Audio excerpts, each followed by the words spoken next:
What's going on, everybody? Thank you so much for being with me. I'm sitting there looking at my system here. All right, let's just get right into it because we have so much to share with you this evening. I mean, we have a lot to talk about. The first thing I want to talk about Karine Jean-Pierre. We can come right out the bat with it. Karine Jean-Pierre, she was asked about Joe Biden knowing and having conversations with Hunter Biden about his dealings, his criminal activity. Joe Biden's been constantly saying that he didn't talk to Hunter Biden about any of it. He doesn't know anything about Hunter Biden's dealings, nothing. But yet it's all come out that Joe Biden was getting paid when he was VP. Joe Biden knew. Joe Biden had the sat phone. Y'all know what a sat phone is? Do you know what a sat phone is, Shannon? A satellite phone.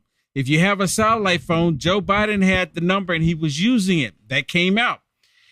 And to my understanding, was it Comer? I think it was Comer that when they found out about it originally, that he even called the number and Joe Biden answered the phone and hung up.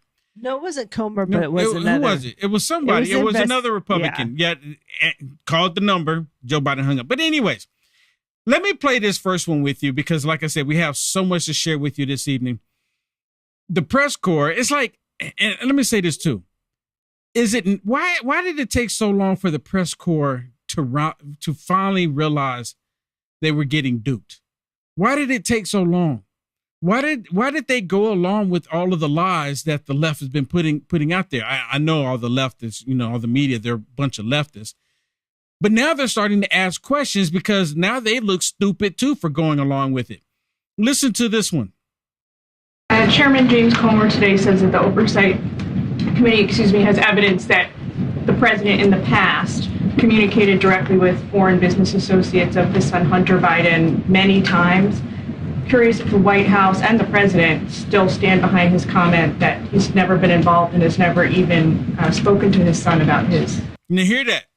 See, Joe Biden said he never spoke to him about his business.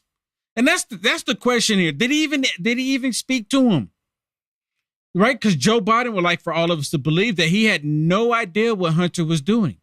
But yet he's still protecting Hunter, I guess, because that's his son. That's his boy. But listen to how she responds to the question, the primary question being Joe Biden even having a conversation with him. So I've been asked this question a million times. The answer is not going to change. The answer remains the same. The president was never in business with his son. I just don't have anything else to add. So that's really not the question. The question is what did Joe Biden know about Hunter Biden's criminal activity? What did he know about it? When did he know about it? Did he partake in it at all? Right? She's trying to say that Joe Biden never went into business with Hunter Biden. That's what she's constantly answering that way. So that way it's safe to say that Biden never was in business with Hunter Biden. But apparently he was in some kind of business with him because he wouldn't be able to use Joe Biden's name to force a foreign company in a different country to send them millions upon millions of dollars. It would have never happened had he not done it. Had he not been working with Joe Biden when he was VP. Look at this one. This is one with Peter Doocy, and this was before, I think it was 2019, if I'm not mistaken. But Peter Doocy, it's almost like he knew that Hunter Biden and Joe Biden with the criminal activity, someone probably was feeding Peter Doocy some information. The only way I can guess this, right? Because he specifically asked Joe Biden, what did he know about Hunter Biden's criminal activities? Well, of course, many people were asking the question. He was asking it too, but it still remains to be seen. Exactly how much did he know? And why is he still hiding it? Listen. I've never spoken to my son about going to 6%. And so how do you know? Here's what I know. I know Trump deserves to be investigated. He is violating every basic norm of a president. You should be asking him the question, why is he on the phone with a foreign leader? You see this? He's asking, why is he on the phone with a foreign leader? He can care less, right? He can care less about the question, and he's only doing this because he wants to deflect from the question Peter Doocy was asking him, how much information did he know? What did he know about Hunter Biden's criminal activities? So he deflects and points at President Trump. You can get off the screen. He deflects and points at President Trump. And then he turns around to the media and tells all the media, y'all need to look at Trump. Trump is doing criminal stuff. He's doing all this criminal stuff. He's doing all this criminal stuff. And of course, the media, being the way they are, the government state media, they automatically go to looking at President Trump. You remember even the way they did with the whole fake dossier? Russia, Russia, Russia. Remember all of that was fake? And even after they found out that it was all fake, they still ran with the story. They still pushed the story as if it was true. When they knew for a fact that it wasn't true, but they didn't care. They still ran with the story because they wanted to get President Trump. They wanted to attack him. Why was President Trump even on their radar to begin with? President Trump was on their radar to begin with because he beat out Hillary Rotten Clinton. Because he beat her out, they wanted revenge. Here it is, President Trump, white man, coming and beating this woman out. They wanted revenge. They still hate him. They still want revenge. You know what it makes me think about? And we're going to get into it later on. It makes me think about how the Democrats were upset with the Republicans after this first Civil War, and they wanted revenge against the Republicans. So that's why the Democrats took out Abe Lincoln, because they released their property. The Democrats are just as mad today. They're still angry because the Republicans released their property. They didn't want to let their property go. The Democrats wanted to keep their property. The Democrats didn't want to pay taxes on their property. The Democrats refused to let their property go. And that's why they created this hooded, how do you say them? I'm trying to say it without saying it. This hooded Klan. They created this hooded Klan to go and try to intimidate the property that they lost. You know what I'm talking about? Talking about property. The same thing that was happening during that time when they were bringing people into the country to do free labor for the Democrats are wanting the exact same thing. But instead of this time, they are coercing the people to make that journey to the border, to the United States of America. So then that way they can just automatically put them into this trade, right? They're automatically just doing it. And now they're upset with Governor Abbott. Someone please help me understand this. You have borders where men and women and children are crossing the border and are dying every single day. I've been down to the border multiple times and I've seen the carnage, basically, and all the trash and everything that they have there. I've seen people come across the border like they're being coerced. And then you have Governor Abbott come along and say, well, look, we've got to stop this because the federal government's not doing their job by preventing these people from coming into our country. Terrorists are coming into the country. The drug cartels coming into the country. They're doing sex trafficking on the southern border coming into the country. And of course, if you've seen Sounds of Freedom, the Democrats hate that movie. The Democrats wish that movie would never existed. The Democrats call it propaganda, even though it's based off a true story. The Democrats were not denying it when they were talking about it on Capitol Hill years and years and years ago. They weren't denying it then, but now they know it's the truth. It's actual history. They want to deny it, that it's actually even valid, that it even happened. And they're trying to make it a connection with this whole particular group that I won't say, because it had nothing to do with it. It just means this particular group was talking about what they're doing with children. And of course, the left, they don't want you talking about it. Listen to Karine Jean-Pierre as she's asked one of these questions about Abbott, where she's saying that Abbott is the one creating the chaos. How is Abbott creating the chaos? Please help me understand. And the only person, the one person that is sowing chaos is Governor Abbott. That's what he continues to do, political stunts in an inhumane way. He's actively undermining our border enforcement plan, which, again, has the lowest level of unlawful border crossings in over 2 years. That is a blatant lie.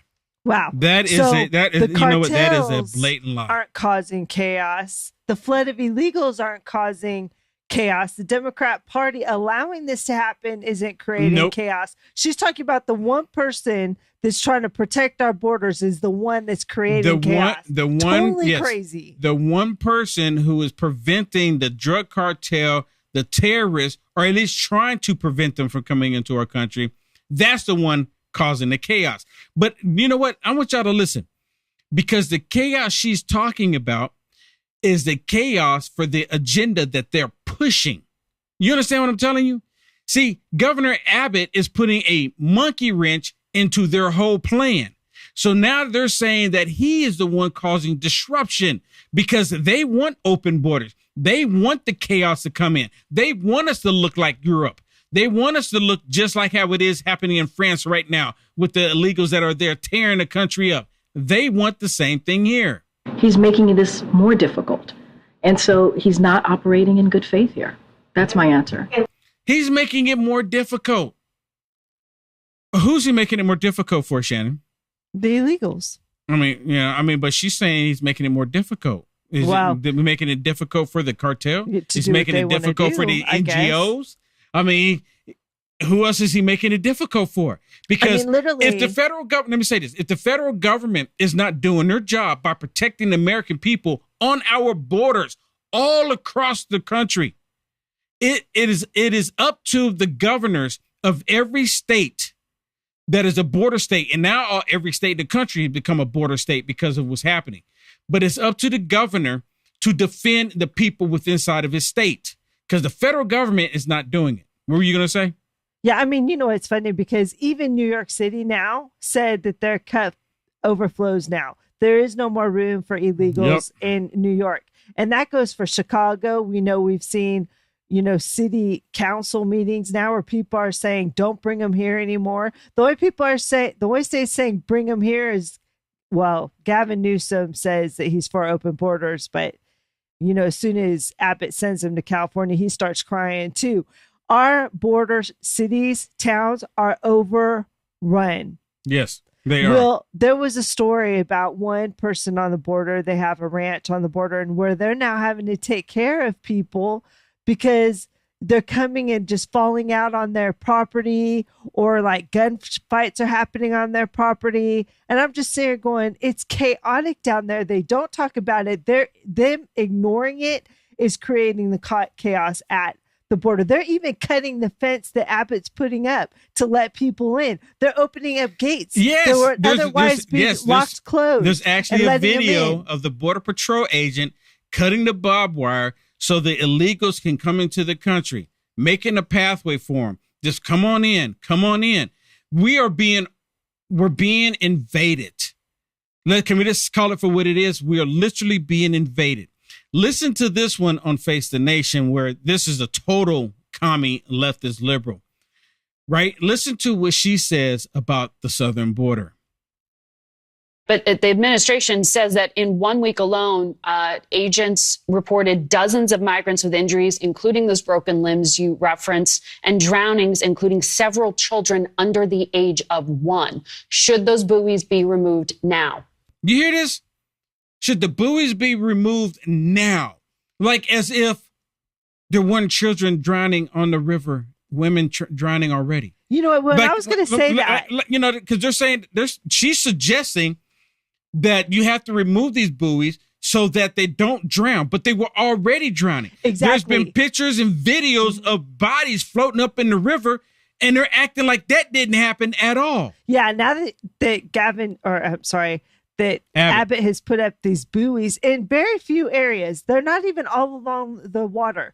They're complaining now about people being drowned in the river. Before, they could care less, right? We don't care about people drowning. We're not going to report on it. But now that we can talk bad about Republican, now we're going to bring it up. And we're going to blame it on these buoys that they've been putting in there, even though it's been happening before the buoys were even there. Exactly. Totally ridiculous. Listen to his response. I don't think the buoys are the problem. Honestly, Margaret, this has been happening every single week. We've seen people drown. Last year, there were hundreds of migrants that are drowning. I'm glad it's getting some attention. I'd much rather see the attention get focused on something else. The reality is the buoy is only a very small little portion of the river. So it continues to have these other obstacles. I am concerned, though, that, I've seen reports that that DPS troopers, over a dozen, have filed complaints about what is happening. You know what they're more concerned about? They're more concerned that the buoys will work. Did you know that? They're not concerned about these people coming across the southern border and they're losing their lives and the little girls are getting raped and the little boys are getting raped. They're not concerned about any of that. They're not concerned about these rape trees that they have down there where they take the little kids and they point at the tree and they show the panties and the underwears on the tree before they brutally abuse these children. They don't report on that. They don't want to talk about that. They don't want to talk about all the trash on the southern border. They don't want to talk about all of the people that are coming across because of the daggum NGOs, because it is a United Nations agenda to take down this country. They don't want to talk about any of that. They want to talk about somebody like Abbott doing what they are not doing by protecting American people. And again, the only reason why they're upset, because if they see that these buoys could actually work. Why do you think they stopped the construction on the border wall? They never completed it. They stopped it. The funding is already there. There's no excuse about that. They can't come and say that when we don't have the funding. The funding was there when President Trump was in office. They stopped it. Joe Biden did an executive order on day one to stop the construction of the southern wall because they want the trafficking of children. They want the trafficking of drugs. They want the chaos into the country. Their own actions say it. Listen, Governor Abbott actually responded to all of their complaining and crying about him protecting the people here in the state of Texas. It is in the public interest for the state of Texas to be safeguarding and securing our border from people entering the United States illegally. For another, we believe that statute does not apply in any way because what the state of Texas is doing through those buoys is not in violation of that statute. So where are they going to go to court here when they file suit? What happens? Are you going to have a judge down in Texas on the federal level? Yeah, so Brett, a lawsuit was filed a few hours ago in federal court in the state of Texas. We will litigate it initially in a federal district court in the state of Texas. If we lose there, we will be going to the Fifth Circuit Court of Appeals and eventually all the way to the United States Supreme Court because Texas is defending its sovereignty and its constitutional right to secure the border of our state and our country. And that's what he's supposed to do. As governor, I expect him to do that because the federal government's not going to do it. The federal government can care less. If the federal government actually cared about the people in the country, we wouldn't have open borders right now. And again, they're upset because Governor Abbott is throwing a monkey wrench in their plan.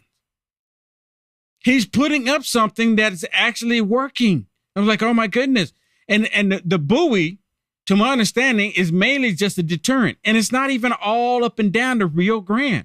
It's just in certain sections on the border where it's high traffic. And guess what? Ever since he put those buoys up, apparently the traffic has been coming down a lot. So these evil people on the left, they're not making their little one quota. Do y'all know what I'm talking about? The little ones, they want the little ones to come in because there's a certain quota that these evil people are trying to meet. They're coercing, they're convincing people to make that track. You understand that? They're talking about other humans. We're talking about human beings that they coerce them through the NGOs to come to the United States of America. Why don't they just, you know what they should be doing? The federal government saying, oh, we see what you did here with these buoys. Not only are we going to support you, but we're going to send you more buoys. They don't do that. They should say, you know what? We're going to put buoys all along the border. And if someone wants to come into the country, they're coming through the front door. That's the way it's supposed to be. But see, when you have globalists in this position, they don't want people come through the front door. They don't want any borders at all. They don't want the United States of America to be a sovereign nation. Listen to this one where Karine Jean-Pierre responds to Governor Abbott saying, see you in court. Listen to this. On Texas, Governor Abbott has now responded to the administration responded to the Department of Justice's letter saying Texas will see you in court, Mr. President. Your response, and can you give us a sense of what comes next here, how quickly this may play out? So I'm going to let the Department of Justice speak to this. They've been very clear last week that they also will see Governor Abbott in court for his unlawful actions. We've been very clear about that. So, see, this is why I have a major problem. The DOJ, they're going to go after Governor Abbott because they're saying for his unlawful actions. What about all the unlawful actions of the Biden crime family? I mean, oh, there you go. Bringing that up. They're not doing their jobs. So how are you going to go after one person for trying to protect Americans, but you don't go after the other person that's possibly going to take us into World War III? You go after one person that's trying to do something, anything to protect the people in his state. When the federal government refuses to, you're going after them, saying that they're doing unlawful activity. When did it become unlawful to protect and defend the American people? Someone please help me understand that. I'm trying not to go off here, but but listen to that. Let me repeat that again. When did it become unlawful to defend and protect the American people? And you're an American citizen. Now I can understand if you're outside the country, you hate America. Of course you're not going to defend America. But if you're a governor, if you're a politician, if you're sitting in the White House, when did it become unlawful? Why is the DOJ wanting to go after a governor that's defending the people in the state? When did it become unlawful, people? Because he's doing the job of the federal government, because the federal government's not doing it. And if DOJ going after Abbott, saying we'll see you in court, like they're angry because he's defending the American people, give me a break. And we have also said that, when we move forward with a plan, right, a plan of deterrence, diplomacy, and also enforcement with how we were going to move forward after Title 42 was lifted, we actually saw the numbers go down. We actually saw the president's plan working. And what you see the governor doing is dangerous and unlawful, and it's actually hurting the process. It's hurting the process of what we're trying to do. You see this? That's exactly my point. That is exactly my point. She's saying what Governor Abbott is doing is hurting the process of what they're trying to do. Did y'all hear what she just said? She's saying the quiet part out loud. Hold on. I don't think some of y'all heard it.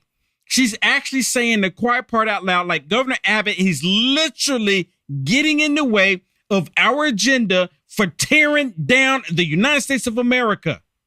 You can't make it up. When we move forward with a plan, right, a plan of deterrence, diplomacy, and also enforcement with how we were going to move forward after Title 42 was lifted, we actually saw the numbers go down. We actually saw the president's plan working. And what you see the governor doing is dangerous and unlawful, and it's actually hurting the process. It's hurting the process of what we're trying to do. And instead of wanting to, or undermining, I should say, instead of coming to the table and trying to figure out a way to work together, he continues to. Wait a minute. So when Governor Abbott comes to the table and say we need to defend the American people, and they blatantly say no, what is he supposed to do? Someone answer this question for me. What is he supposed to do? Is he supposed to just say, okay, I'll just throw my hands up and allow the terrorists, whatever terrorists want to come in and destroy us, just let them come in? I mean, is that what he's supposed to do? If they were really concerned about the southern border and protecting the American people, then Kamala Harris would have never gone down to Florida. She would have been at the border. But she went down to Florida because she wanted to talk about culture wars. That's the reason why she's down in Florida. She's not down there because she wants to help people out. She wants to talk about wokeism. That's the only reason why she's in Florida. She has yet to go down to the southern border on the United States of America side and address the issue. And she's supposed to be the stinking border czar. Do this really cruel unjust, inhumane ways of moving forward with a system that has been broken for decades. So the system's been broken for decades. So when President Trump was in office and he had like 87%, 90% of 90% of it under control, where the drug cartel was highly upset with President Trump. They still hate him, but they despise President Trump because he was preventing them from the trafficking of children. He was preventing them from the trafficking of drugs the way it is now. You notice the media really hadn't even been talking about fentanyl lately, as if fentanyl is still not coming into the country. Fentanyl is so bad in the country, people putting videos out there, and I don't know how true it is, but it would not surprise me, would not pass me. I saw a video where someone took a dollar bill and they said they showed a video of a dollar bill under the windshield wiper, and they're saying that they're lacing dollars with fentanyl because as soon as you come in contact with it, a lot of times it can put you in the hospital. It can take you out. Police officers just handling it, being around it, smelling it, end up having to get those shots in the chest because of it. This is how bad it is. And the Biden regime, they're still not doing anything to prevent it. We all know where the fentanyl is coming from. China. Right? We all know where it's coming from. But yet the Biden regime is trying to act like, well, we need to get along with China. We need to work with China because China is doing a great deal. China. It's really crazy. It really is. Put the comments on the screen for me. I want to look at this. Look at this real quick, because here it is, the year 2023, and I have to remind people that year 2023, and I'm talking about the most crazy things ever, where we have the federal government actually doing this stupidity, doing this stupid stuff, and it's not supposed to be this way. It's supposed to be the opposite of this, right? It's supposed to be the opposite of this. Let me see. Mona says, vomit. I added that part. What are you doing in the basement? Enjoying the show here when we the people are suffering. You know, that's exactly what he said. If he could control someone and he could just sit in the basement somewhere and have them say whatever it is they want to say, he'll be happy with that. And that's exactly what is happening right now. That's exactly what's happening right now. MWP posted, "Our world is on fire.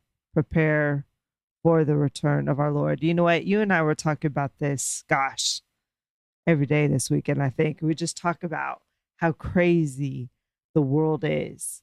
And there's no escape from it. It's hitting every single part of our lives for such a long period of time. And it's like we're numb. I don't want to say we're numb to it because people are stressed out. And you know what? I was talking to a friend this weekend and I told her, I said, man, my church has been on fire this weekend and last weekend. Like they're just, doing these altar calls and the church was full. And she said, you know what? She said, I was sitting next to my son and I said, wow, aren't there a lot more people here in church this weekend? And I said, people are starving, right? We are starving for stability, for answers, for hope, right? And I think we're seeing it. You think we're seeing it?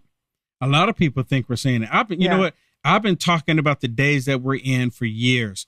And I'm going to tell you something really quick. My producer, she used to get, because I've known her for a few years now. And when I would have the conversations with her when I first met her years ago, I didn't give you permission to talk about me. She used to get kind of like, stop talking about the last days. And I kept telling her, it's going to get crazy. It's going to get crazy. And now you can't turn on the television. You can't pick up a cell phone. You can't turn on the computer. You can't even go down to the store without you seeing it. Mandatory Carry, thank you so much for that Rumble rant. Thank you so much for that. Thank you so much for that. Okay, everybody. Now I'm getting ready to talk about Kamala Harris, but I'm going to share some stuff with you about Kamala Harris. So if you want to see it, y'all need to flip on over right here. I need to flip on over Go to rumble.com/Will Johnson/live. Come on over. Y'all most definitely are not going to want to miss this. Or y'all can just go to my website, which you see down in the green, www.uaf.media. Go there and just click on Watch Rumble Live. I'd like to thank a few people for their support on Facebook. We have Chuck, Sharon, Trent, Kathy, Where's Mike, Nancy, Rodney, and Kim. And for all of you that don't like to donate online or, through these platforms, you can always go to uniteamericafirst.com/donate and support Will today. We need your support. There's a lot of censoring going on out here, and we need you to keep us going. All right, so this is it. For those of you that this is it, we will see you tomorrow night. Thanks for tuning in. Share, please. Hit the like button. God bless. Yes, head on over to Rumble. Head on over to Rumble. Head on over to Rumble. I'm going to see you over there. We're going now. All right, we're almost there. Yep, you're good.